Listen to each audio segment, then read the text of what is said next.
Olá, senhores, respondendo aí novamente ao Trails in the Sky, só que agora é uma lista até um pouco grandinha de argumentos, então vamos lá.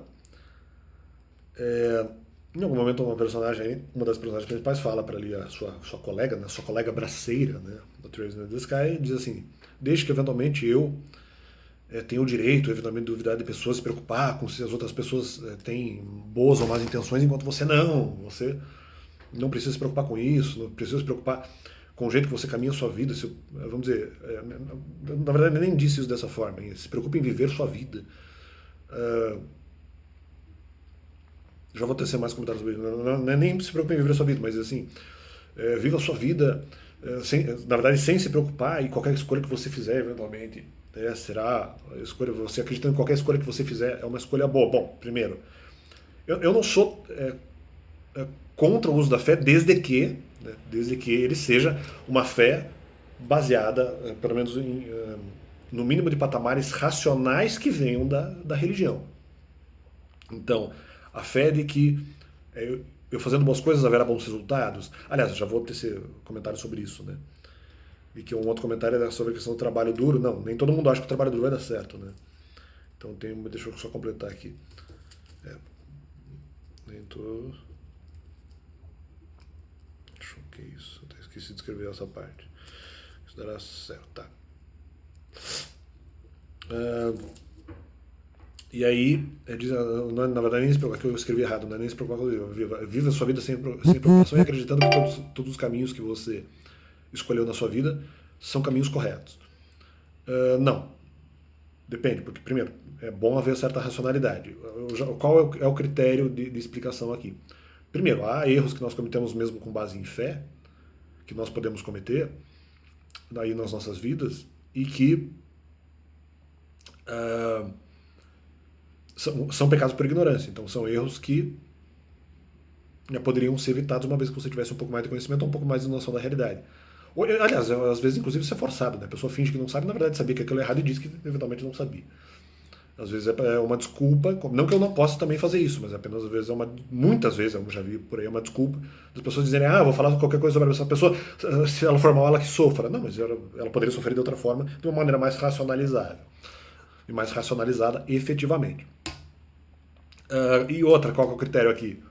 Depende, porque quanto mais fácil for de você descobrir a verdade, mais você vai ser cobrado se você fizer algo sem noção. Mais você vai ser cobrado. Então tem essa também, mas isso já foi tudo explicado no canal. Ou seja, no final são temas que eu. Alguns desses temas aqui eu já trabalhei no canal, que eu vou falar sobre. Já vou entrar nesse tema, que são o trabalho duro, né? Não, mas a deusa ali da religião do jogo, né? Que eu não acredito, mas foi uma religião feita pro jogo, eu não concordo com essa religião, não acredito nela. Tá, da deusa Eos, já sexualizar o deus. A deusa Eideos, né? E daí, só que assim, dá a impressão que eles estão colocando, claro, a sabedoria ali do pastor, do pregador, com um dos religiosos dessa religião que nós encontramos no jogo, e ele fala: não, só que tá, dá a impressão um pouco que ele está colocando os princípios dele, mascarando os princípios dele com a religião, né? Até, nesse caso, se aproveitando da religião dos outros. E é um argumento que eu já respondi para Douglas Ninja. Primeiro, não, qualquer coisa que você fizer realmente com um trabalho duro e honesto dará certo. Bom, nem todo mundo acha que isso dá certo. Ou porque dá muito trabalho, ou porque as pessoas acham que isso não necessariamente vai dar certo e que o resultado pode ser ruim. E é justamente, na verdade, a vida confirma isso. Não que eu esteja sugerindo que as pessoas não devam trabalhar ou ter vidas honestas, mas pessoas trabalham e continuam tendo problema. Ou seja, não é necessariamente o trabalho duro que você tem no seu dia a dia de 8 a 12 horas que isso vai resolver todas as questões pessoais que você tem na sua vida. Que você eventualmente vai ter que administrar. Então há muitas situações que na verdade são problemas que continuarão nas suas vidas diárias. Se assim fosse, seriam eventualmente proibidos. Não. Não, proibidos não. Os problemas seriam resolvidos de maneira muito mais rápida só porque você trabalha ali numa determinada carga horária. Normalmente de 8 horas, né? 8 para cima. Então quer dizer, isso é presunção de que você não vai ter problema nenhum. Mas há outros critérios de bondade, há outros comportamentos que você tem que ter. Inclusive, eu já falei sobre isso, estou repetindo. Nem só a questão de trabalhar, mas também de você se omitir do pecado, que na verdade é um não trabalho. Tem também a ideia do não interferir, né? Porque em algumas situações talvez a interferência própria é pecado em si, em outras situações não é. Em outras situações, você pode interferir, talvez em algumas situações você até deva, em outras situações tem que ser omitido o pecado. Ou mesmo, não que seja pecado, mas tem que ser omitido intervir porque a intervenção de Deus é melhor que a tua. Então tem essa também.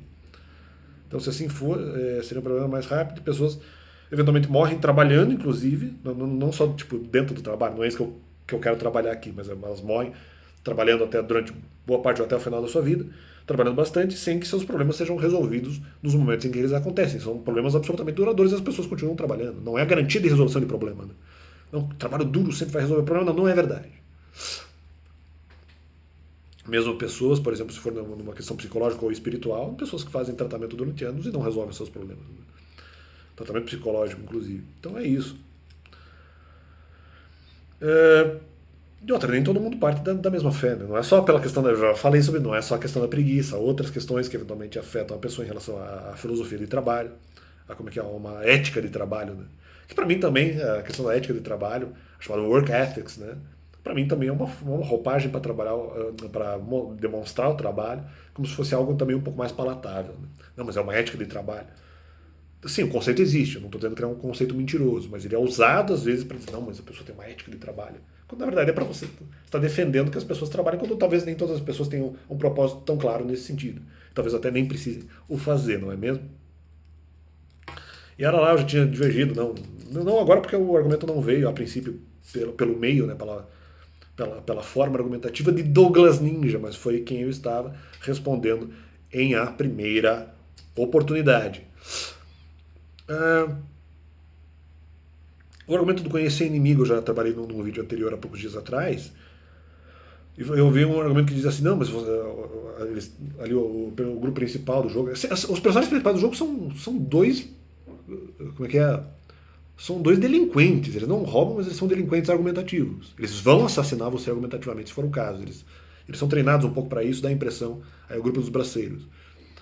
Depois a menina fala, não, mas eu não sei o que está acontecendo, não sei o que está acontecendo. Não, ela dolosamente fez aquilo, claro que ela sabe o que está acontecendo. Ela finge que não sabe o que está acontecendo, não, fiz inocentemente. É um demônio que possui a menina para falar tanta merda. E para impedir o fã de vida dos outros. Aí vem um determinado grupo que são até bandidos e tal. Ó, veja como eles tentam confundir a cabeça das pessoas. Foi um grupo de bandidos e eles fizeram argumentos ali. E um desses argumentos diz assim, não, mas eles iam enfrentar os bandidos num torneio específico. Só que eles queriam, os bandidos queriam ver quem eram os vilões. Né? E daí vem a menina e fala assim, não, vocês não conseguiram aguentar até para verificar quem era o adversário, nem inimigo, né, adversário no campeonato, não conseguiram aguentar para ver quem é o adversário. Ah, não, então agora vejam quem é o adversário. Se bem que era um campeonato, né, no final não era uma competição, mas acabou, ela transformou isso naquele momento por um motivo argumentativo para impedir fonte de vida. Lógico, né, naturalmente. O que um braçadeiro não faria, né? O que um braçadeiro não faria. Então, e ela traz essa filosofia, quiseram conhecer o inimigo antes, não aguentaram para ver quem era o inimigo. E falando num tom absolutamente terrível e depois fingindo como se não soubesse, como se não fosse a intenção dela ter machucado os carinhos só porque eles eram bandidos.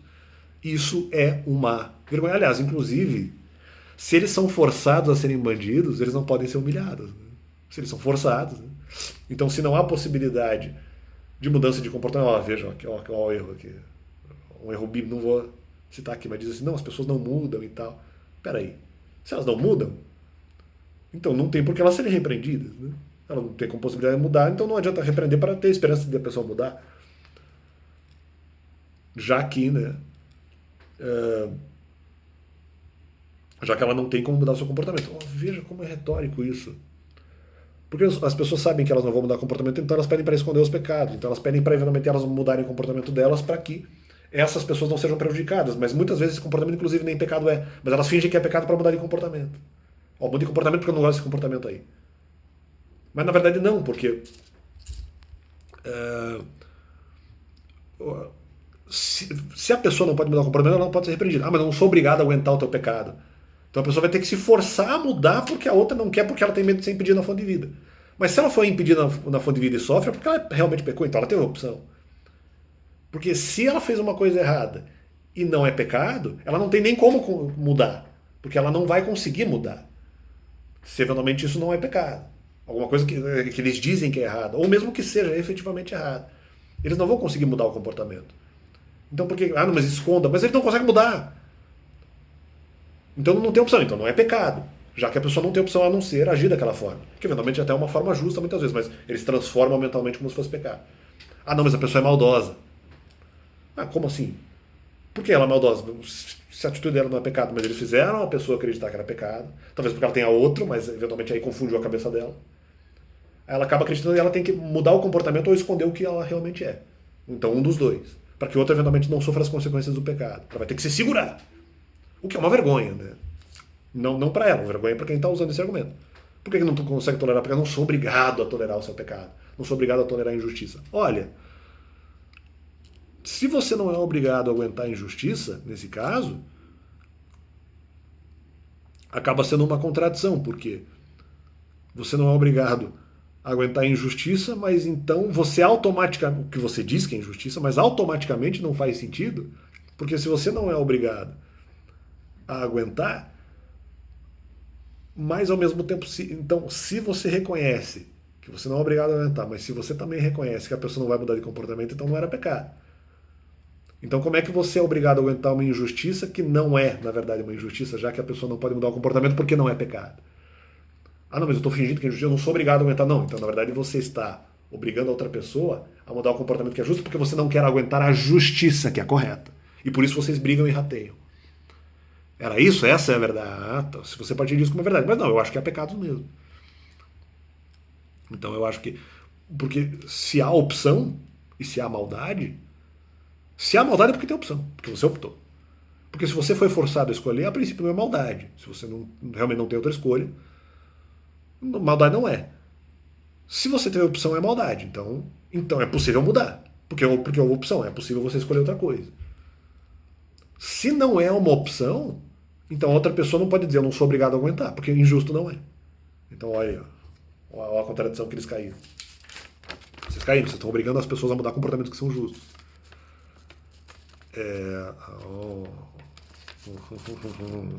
Mas tá errado. Não, nesse caso não só Douglas Ninja. Quem defende essa merda aí? Quem defende essa merda aí? Então, retornando ao argumento da personagem do Trails in the Sky, a inconsequente Stell, também é um pouco menos inconsequente Joshua, né? Embora ele tenha feito aquele comentário anterior sobre deixe eu duvidar das coisas. Aliás, a menina, nesse caso até a Stell estava certa, se bem que ela não contra-argumentou, então ela também está errada, na verdade. Porque ele diz assim, não, deixe eu ter o direito, desde que eu tenha o direito de duvidar das pessoas, você apenas vive a sua vida e qualquer escolha que você fizer está certa. Mas o fato de ela escolher, se ela escolher, qualquer escolha que ela fizer está certa, ou se ela duvidar das pessoas, ela não está tirando o direito do outro de duvidar das pessoas. Isso é um absurdo. Esse argumento do Josh é uma vergonha. É uma vergonha o argumento dele. Então vamos lá. Conhecer inimigo. Não, mas vocês não quiseram esperar para verificar quem é o inimigo. Olha, se é sobre a minha pessoa, primeiro, não tinha prazo. Aquela coisa, vocês não queriam esperar até a luta para verificar quem é o inimigo. Não, tá certo, tem que conhecer o inimigo mesmo. Ela já provocou antes por eles terem a necessidade de conhecer o inimigo. Olha só, olha a merda. E depois fala, não, mas tem que conhecer o inimigo. Depois ela primeiro provoca e depois você confirma. Ela morde a sopra. Né? É uma vergonha, isso é uma vergonha. Estratégia absolutamente nefasta de uma menina inconsequente. Mas vamos lá. Depois ainda finge que não tentou ali machucar as pessoas. Quando ela tentou impedir a fonte de vida claramente. E teve tonalidade, teve intencionalidade para isso. Sim, as pessoas são más. A intencionalidade foi essa. Poderia repreender apenas na justiça, não é mesmo? Tentou transformar algo certo em algo errado, confundir a cabeça só porque os caras eram supostamente maus. Então eles podem mudar. Né? Por isso mesmo ela repreendeu descaracterizando. Porque se você repreende sem a esperança de que a pessoa mude, nunca adianta repreender. Né? É burrice. É estupidez. Não quis esperar até certo momento para saber quem é inimigo. Se eventualmente a minha pessoa, mas eu não tenho prazo. Eu posso tentar desejar encontrar e descobrir quem é inimigo, como eu posso não fazer isso? Eu posso fazer os dois. Eu não tenho prazo para conhecer o inimigo, então no meu caso, não conseguiram se segurar para descobrir quem é o inimigo. Olha, eu não sei exatamente, eu já imaginei vários inimigos que eu tenho, ou que pelo menos agem como. Mas eu não tenho prazo, eu poderia ter feito isso justamente. Você não conseguiu se aguentar, mas eu não tenho prazo. Não é que eu não consegui, pelo contrário, tive já muita paciência, inclusive. Eu esperei bastante. Mas eu não fiz muito esforço exatamente, talvez, para descobrir quem é inimigo ou não. Muitas coisas eu já imagino, mas mesmo que eu tivesse feito isso, não consigo, mesmo que eu fosse impaciente, eu não consigo ficar sem descobrir quem é meu inimigo. Não, mas eu não tenho prazo. Você não conseguiu esperar até certa data. Não, mas eu não tenho prazo. Não tinha prazo específico para isso. Né? Se não conseguir esperar até certa data, mas eu não tenho data. Então, esse é o argumento. Mas repreendendo quem fez o texto do Trails in the Sky, porque esse texto é uma vergonha. Que outro ponto que eu trago é o criticar os outros por pregarem. Uma menina que estava numa loja de chá, né, ela critica a outra que tomou o trabalho dela porque ela não conseguiu contra-argumentar, porque ela falou, eu tenho mais experiência, eu sou melhor vendedor de chá, do que a outra menina que acabou ficando no balcão, que é a irmã mais nova dela. Então veja bem, criticar os outros, no meu caso, se estão de alguma forma tentando fazer porque eu critico os outros por pregarem, não fiz isso. O discurso, aliás, é mentira, é falso testemunho, se for aplicado contra a minha pessoa. Esse argumento não vale. Por quê? Criticar os outros por pregarem ou por assumirem, por exemplo, um ministério em meu lugar, alguma coisa. Não, eu não fiz isso. Eu até prefiro, por exemplo, que outras pessoas preguem, mas mudando o comportamento. Eu critico o jeito delas pregarem. Acho que às vezes é questionável, como é que esse cara, como é que essa mulher está pregando? Mas eu até prefiro que outros preguem. Então eles estão fazendo um discurso como se eu estivesse sempre atacando, como se eu sempre vou fazer um trabalho melhor. Não, eu até prefiro que os outros façam. Eu até prefiro. Até esse ponto eu não critico, a não ser que eu veja uma merda acontecendo. E que daí eu sei que não é que eu faria melhor, é que eu me omitiria de cometer o pecado que esses caras cometem. Caras aqui, homens e mulheres. Né? Mas no geral eu não critiquei. Se fizer trabalho melhor, ok. É falso testemunho contra mim. Inclusive, eu prefiro que outras pessoas preguem, principalmente, vamos dizer, pessoas mais experientes, mais velhas, justamente por isso, por maior sabedoria. Apesar de que eu acho que no critério da mansidão, eu não vi ganhar, não que eu seja único. Todos são especiais, mas não que eu seja único no sentido que outras pessoas têm as mesmas habilidades. Que eventualmente eu possa ter, ou eu tenho. Só que aí que tá, esse argumento, qual que é o problema desse argumento? Ele é muito gradável, não sei se essa palavra existe, ou é muito graduável. Porque, por exemplo, eu não critiquei me substituir como pregador. Para mim não tem problema nenhum. Desde que faça um trabalho igual ou melhor. Ou mesmo que faça um trabalho um pouco pior, ok. Algumas coisas são aceitáveis. Não tem problema nenhum. Bom dar experiência para outras pessoas. Inclusive mais jovens do que eu. Não precisa nem ser mais velho. Ou mesmo que se substitua para uma pessoa mais capaz do que eu. Ok. Sem problemas. Então, até aqui, tudo que foi dito nessa questão, o Alex critica os outros pregadores que são mais experientes. Não, tudo falso testemunho, nunca fiz isso. A não ser que eu tenha visto cometer um erro que eu entenda grave e que eu entenda prejudicial às pessoas, nesse caso, as pregadas, entre aspas, as pessoas que estão ouvindo a pregação. Aí é outra coisa. Não só porque eu faria melhor, eu até não faria melhor a nível de conhecimento, eu faria melhor a nível de tratamento. Né? Critico como se prega e defeitos de personalidade. Não que não possa pregar, no geral, com uma exceção ou outra. Mas eu prefiro que essa pessoa continue pregando com mudanças, né? Com mudanças de comportamento. Não que não possa se fazer, mas é melhor mudar. Se continuar, então eu prefiro que não pregue a outras pessoas melhores, talvez até melhores do que eu, que também, ou provavelmente melhores do que eu, que possam fazer isso. Que seja substituído não necessariamente por mim. Não necessariamente por mim. No caso ali, veja como é retórico. Se foi contra mim, que eles de repente mudaram o texto ali no Trails in the Sky, se essa é a intencionalidade de usar contra mim, pode ser que não seja, pode ser que não mudaram texto nenhum, é retórico. Porque eu não estava me sugerindo como substituto. Né? Então tem essa também. Então é mais um falso testemunho, um duplo motivo. Primeiro, no geral não critiquei. Segundo, eu não me sugeri como substitutivo de pessoas que eu acho que fazem um trabalho questionável. Eu não me sugeri como substituível. Né? Então tem essa. Então, por enquanto, essas são as minhas críticas ao Trails in the Sky, um amálgama de doideira argumentativa e de argumentos avaliados por interesse.